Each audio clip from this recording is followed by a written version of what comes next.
بسم اللہ الرحمن الرحیم۔ السلام علیکم۔ ریل سٹوری پوائنٹ میں آپ کو خوش آمدید۔ ایک دن شہنشاہ اکبر نے اعلان کیا کہ جو کوئی درجہ ذیل سوالات کے جواب دے گا اس کو بھاری انعام دیا جائے گا۔ یہ سوالات تھے: یہ کیا ہے جس میں آج موجود ہے اور ایسا رہے گا اس کے بعد بھی؟ یہ کیا ہے جو کہ آج غیر حاضر ہے اور اس کے بعد ایسا رہے گا؟ یہ کیا ہے جو حاضر ہے آج مگر اس کے بعد وہ غیر حاضر ہو جائے گا؟ سوالات مناسب مثالوں کے ساتھ دیے گئے تھے۔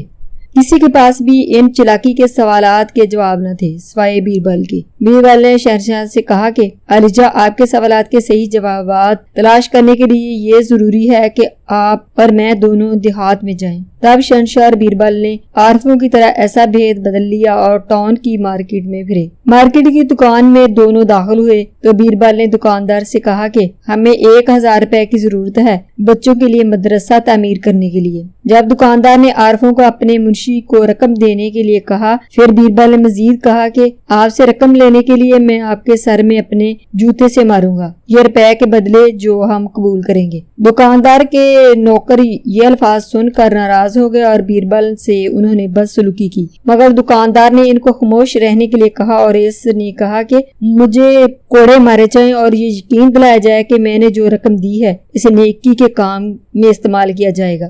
یہ کہتے ہوئے دکاندار نے اپنا سر بیربل کے سامنے جھکا دیا اور بیربل سے کہا کہ وہ اپنے جوتے سے مارے۔ بیربل اور شہنشاہ دونوں دکان سے بغیر کہے روانہ ہو گئے۔ وہ ساتھ گئے اور راستہ میں بیربل نے خاموشی کو توڑا اور کہا کہ دیکھیے میرے آقا، اس کا مطلب ہے کہ دکاندار کے پاس آج جو رقم ہے اور اس کا نیک ارادہ ہے کل وہ پھل لائے گا، وہ مستقبل میں ہے۔ اس کا مطلب ہے کہ اس نے اپنی جگہ جنت میں محفوظ کر لی ہے اس کی موت کے بعد، اور اس کا یہ بھی مطلب ہے کہ جو کچھ اس کے پاس آج ہے وہی اس کے لیے کل ہوگا۔ پھر وہ ایک بھکاری کے پاس آئے۔ انہوں نے ایک آدمی کو دیکھا، وہ کھانا دے رہا تھا جو کہ اس کی ضرورت سے زائد تھا۔ بیربل نے گداگر سے پوچھا کہ ہمیں بھی کچھ کھانا دیں گے، ہم بھوکے ہیں، مگر گداگر اس پر برس پڑا، نکل جاؤ تم بے وقوف ہو۔ پھر بیربل نے کہا کہ آپ کے دوسرے سوال کے جواب میں یہ گداگر خدا کو خوش کرنے کے اہل نہیں ہوگا، لہذا اس کا مطلب یہ ہوا کہ اس کے پاس آج بھی کچھ نہیں اور اس کے پاس کل بھی کچھ نہیں ہوگا۔ تھوڑی دیر کے بعد انہوں نے ایک گوشہ نشین کو دیکھا کہ وہ درخت سے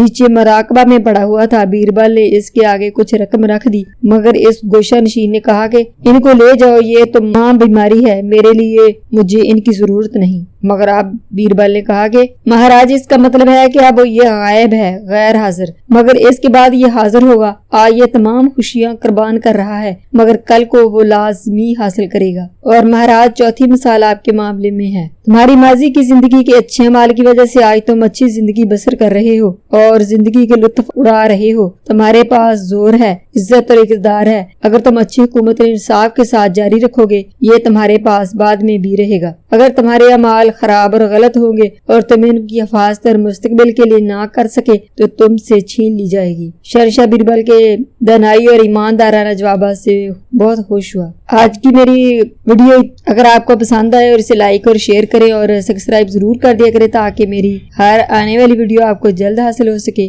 اللہ حافظ۔